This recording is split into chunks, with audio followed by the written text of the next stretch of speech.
Hello friends, आज की class में हम लोग चर्चा करेंगे रिजर्वेशन से संबंधित टॉपिक पर। ठीक है, यानी आज का हमारा जो टॉपिक रहेगा वो रिजर्वेशन रहेगा। ठीक है, रिजर्वेशन।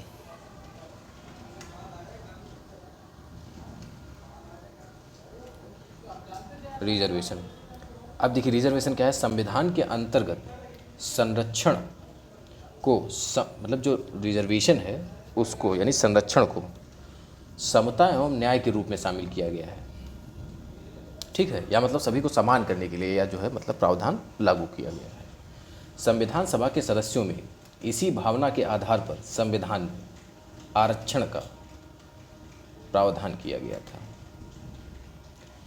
विगत वर्षों में आरक्षण कुछ सीमा तक सामाजिक समता और न्याय की स्थापना में कुछ सीमा तक सहायक सिद्ध हुआ है, किंतु जिस प्रकार आरक्षण को लागू किया गया वह विवादों में लगातार घिरता रहा है।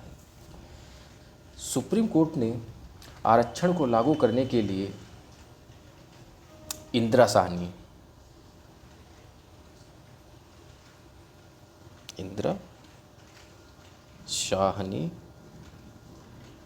वर्सेस इंदिरा साहनी वर्सेस भारत संघ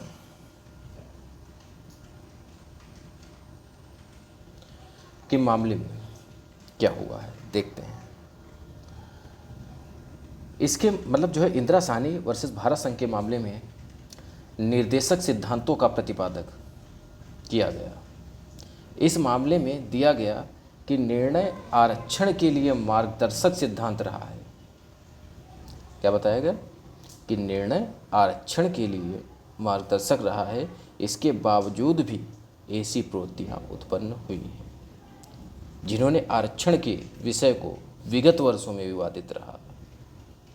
क्या क्या जो है मतलब जो है विवादित जो है बिंदु हैं, जैसे हम लोग चर्चा करते हैं कि पहला, सुप्रीम कोर्ट ने जाति को आरक्षण का आधार घोषित किया।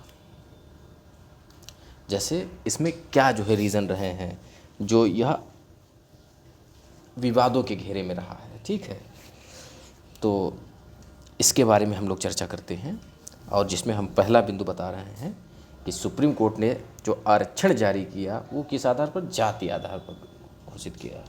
जाति जैसे ओबीसी, एससी, एसटी, और फिर उसके बाद जो जनरल में अब वर्तमान में लागू किया गया है 10% का आरक्षण, वह इकोनॉमिक आधार पर मतलब आरक्षण किया गया है। ठीक है, अब देखिए इसमें क्या है।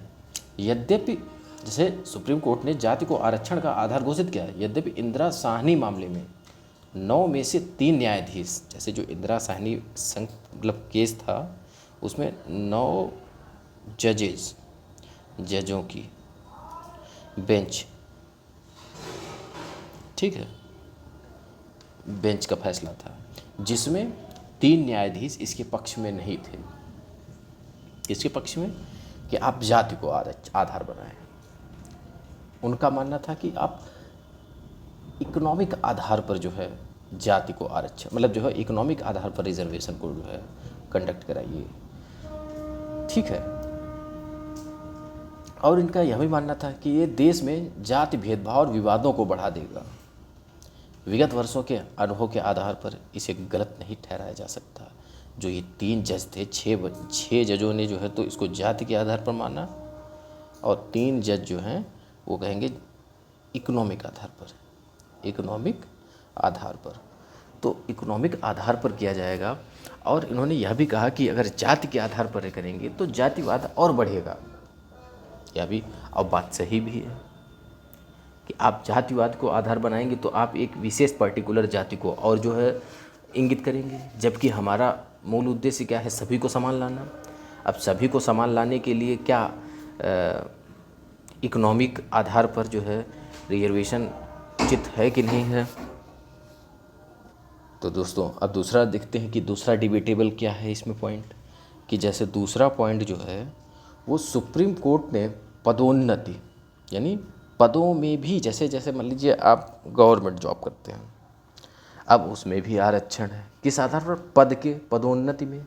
मतलब पदोन्नति का मतलब जैसे प्रमोशन जो होता है, पदों में उन्नति यानी प्रमोशन करने के लिए भी आरक्षण का प्रावधान। तो आप देखिए, अब सुप्रीम कोर्ट ने पदोन्नति में आरक्षण को अमान्य घोषित किया था, ध्यान रखना, किंतु संसद ने क्या किया, इसका जो है उल्टा कर दिया संसद ने सुप्रीम कोर्ट का फैसला क्या था, हम लिख देते हैं अमान्य पदोन्नति को। ठीक है, संसद क्या करेगी, संसद 77वें संविधान, ये इंपॉर्टेंट है, इसको आप लोग जो है ध्यान रखना। 77वें कॉन्स्टिट्यूशनल अमेंडमेंट में क्या किया गया, सुप्रीम कोर्ट के इस निर्णय को समाप्त किया एवं पदोन्नति में आरक्षण का प्रावधान किया गया। ठीक है, तो आपको यह पता चला। फिर तीसरा डिबेटेबल पॉइंट क्या है। अब देखिए, अगर देखा जाए तो क्यों आरक्षण में जो है हो पदोन्नति में, जब आप सरकारी गवर्नमेंट जॉब पा चुके हैं तो उसमें किसके अंतर्गत, किसके अंदर कितना गुणात्मक गुण है, कितनी क्षमता है, कार्य क्षमता, उस आधार पर रिकॉर्ड बनाया जाए और उस आधार पर उसको जो है प्रमोट किया जाए, एक्सपीरियंस के आधार पर प्रमोट किया जाए।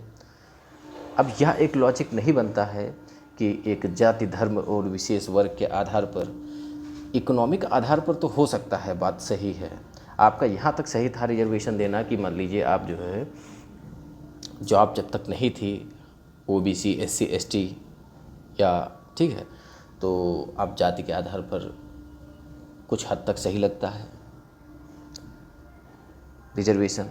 लेकिन अब जॉब पाने के बाद आपकी इकोनॉमिक स्थिति थोड़ा ना गड़बड़ है, अब तो गड़बड़ नहीं है, तो उस कंडीशन में पदोन्नति में सुप्रीम कोर्ट का निर्णय सही था।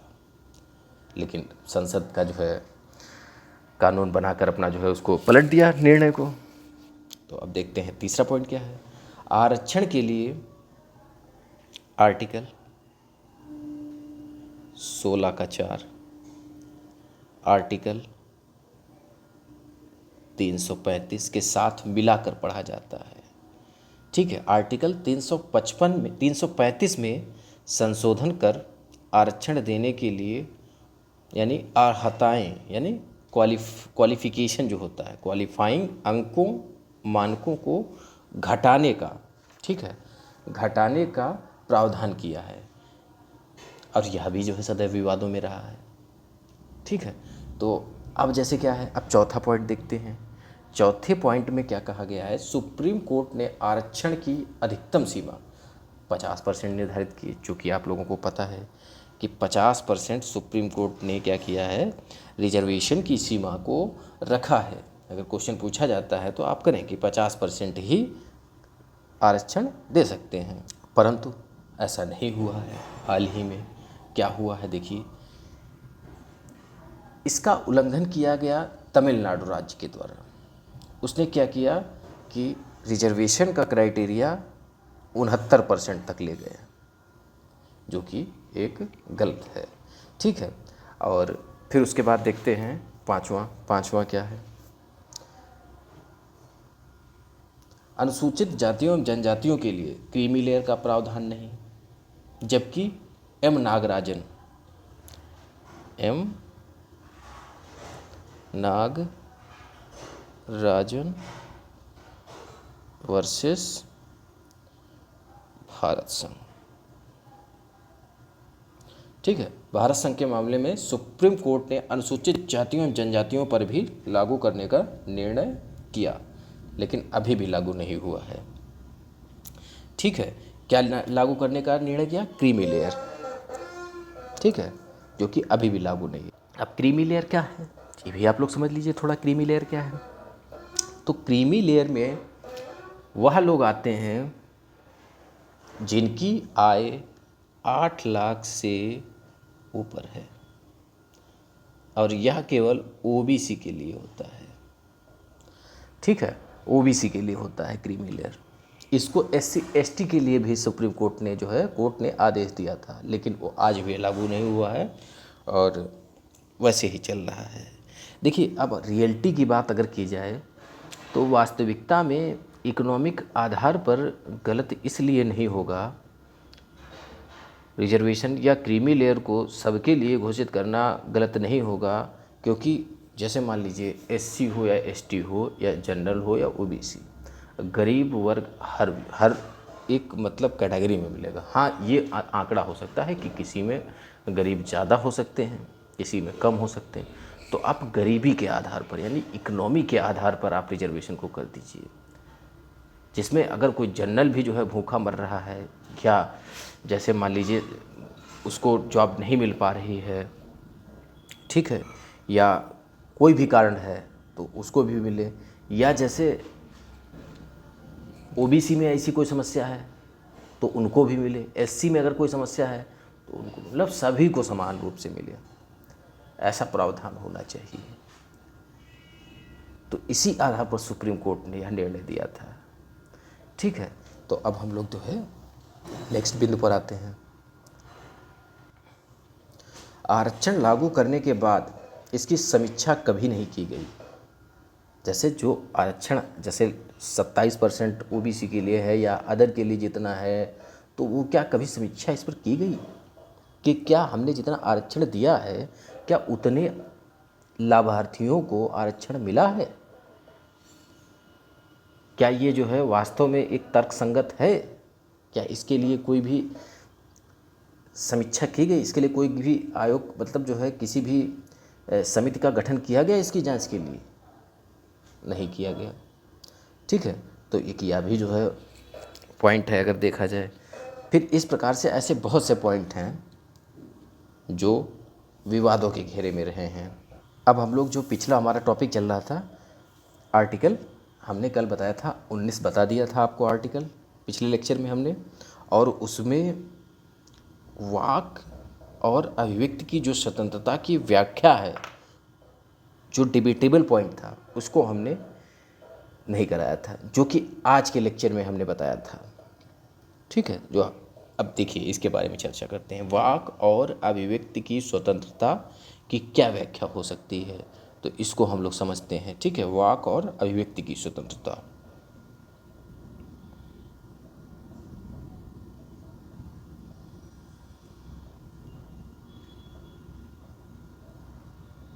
अभिव्यक्ति की स्वतंत्रता, अब देखते हैं इसमें। अब वाक एवं अभिव्यक्ति की स्वतंत्रता का अधिकार नागरिकों को दिया गया है। समस्त स्वतंत्रताओं में श्रेष्ठ है यह। ठीक है, वाक स्वतंत्रता, किंतु स्वतंत्रता का यह अधिकार अत्यांतिक नहीं है, मतलब अब्सोल्यूट नहीं है।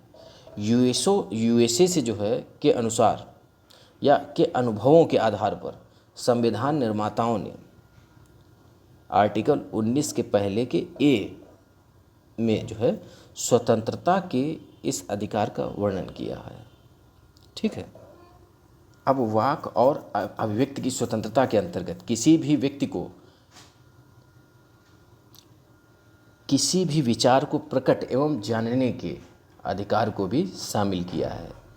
जैसे जीवन बीमा निगम के मामले में सुप्रीम कोर्ट ने निर्णय दिया है कि इसके अंतर्गत चुप रहने का भी अधिकार शामिल है। ठीक है, इसमें क्या है, चुप रहने का भी अधिकार शामिल है। ठीक है, सुप्रीम कोर्ट ने वाक एवं अभिव्यक्ति की स्वतंत्रता के महत्व को कुछ आधारों पर वर्णित किया है। जैसे हम लोग देखते हैं, यह व्यक्ति की आत्म उन्नति में सहायक होता है। आत्म उन्नति यानी आपकी आंतरिक जो है, जैसे आपके मनोबल को बढ़ाता है, या सत्य की खोज में सहायक है। यह व्यक्ति की निर्णय क्षमता को मजबूत बनाता है। यह स्टेबिलिटी बनाता है, स्टेबिलिटी लाता है, स्थायित्व लाता है। और उसके बाद यह स्टेबिलिटी और परिवर्तन के मध्य संतुलन की स्थापना करता है। देखिए हम लोग इसमें पढ़ते हैं प्रेस स्वतंत्रता। आर्टिकल कल बता दिया था हमने कि प्रेस की स्वतंत्रता किसमें निहित है, 19 के पहले के जी में है। ठीक है, तो यह प्रेस स्वतंत्रता है, और इसको प्रेस की स्वतंत्रता को हम लोग देखते हैं। संविधान निर्माण के समय अमेरिकी पैटर्न पर भारत में प्रेस स्वतंत्रता की मांग की गई। अमेरिका के संविधान में प्रथम संशोधन यानी प्रथम कॉन्स्टिट्यूशन अमेंडमेंट के द्वारा प्रेस की स्वतंत्रता का प्रथम उल्लेख किया गया है, जिसको बिल ऑफ राइट्स के रूप में उपयोग किया जाता है या उपलब्ध वहाँ पे कराई गई है अमेरिका में, ठीक है।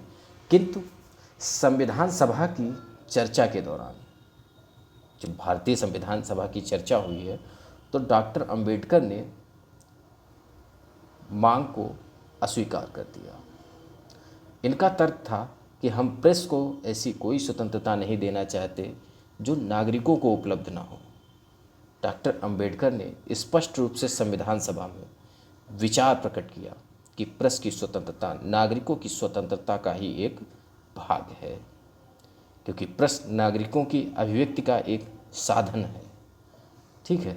मतलब प्रेस क्या है, व्यक्ति की जो है स्वतंत्र, मतलब जो है जो व्यक्ति की अभिव्यक्ति है उसको प्रकट करने का अधिकार है, यानी प्रकट कर सकती है प्रेस, और नागरिकों की वाक और अभिव्यक्ति की स्वतंत्रता मूल अधिकार के रूप में वर्णित की जा चुकी है।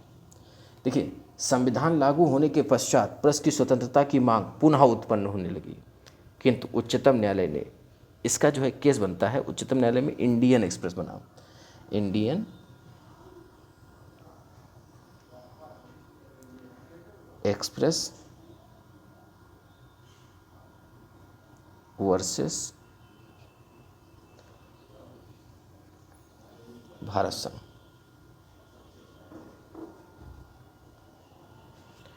तो इंडियन एक्सप्रेस वर्सेस भारत संघ के मामले में यह स्पष्ट घोषणा की गई कि प्रेस की स्वतंत्रता संविधान के आर्टिकल 19 का क्लॉज फर्स्ट सब क्लॉज जी में निहित है। इस प्रकार यह वाक और अभिव्यक्ति की स्वतंत्रता में शामिल हुआ है। तो यह किस, देखिए अब आप क्वेश्चन ये भी पूछा जा सकता है कि प्रेस की स्वतंत्रता किस केस में निहित की गई, या क्वेश्चन कह सकता है कि इंडियन एक्सप्रेस वर्सेस भारत संघ के मामले में प्रेस की स्वतंत्रता को किस आर्टिकल में निहित किया गया है, तो यह पूछा जा सकता है। अब उसके बाद इंटरनेट के उपयोग की स्वतंत्रता यानी राइट टू एक्सेस इंटरनेट, तो यह भी एक स्वतंत्रता है, ठीक है, जिसको हम लोग समझते हैं राइट टू एक्सेस इंटरनेट। यानी अब हम लोग जो है इंटरनेट के उपयोग की स्वतंत्रता को देखते हैं। इंटरनेट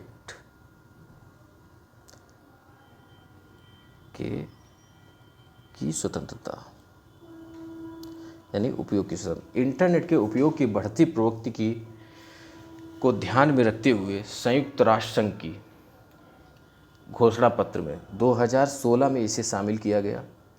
तभी से अलग अलग देशों में इंटरनेट के उपयोग को कानूनी एवं संवैधानिक मान्यता देने की मांग की जाती है, ठीक है। तो यह आपको पता चला। अब जैसे एक और है टॉपिक, राजद्रोह बनाम वाक एवं अभिव्यक्ति की स्वतंत्रता, ठीक है। इसमें क्या है कि भारतीय दंड संहिता की धारा 124 राजद्रोह को एक अपराध के रूप में परिभाषित करती है जब कोई सरकार के प्रति घृणा उत्पन्न करता है या उसकी अवमानना इससे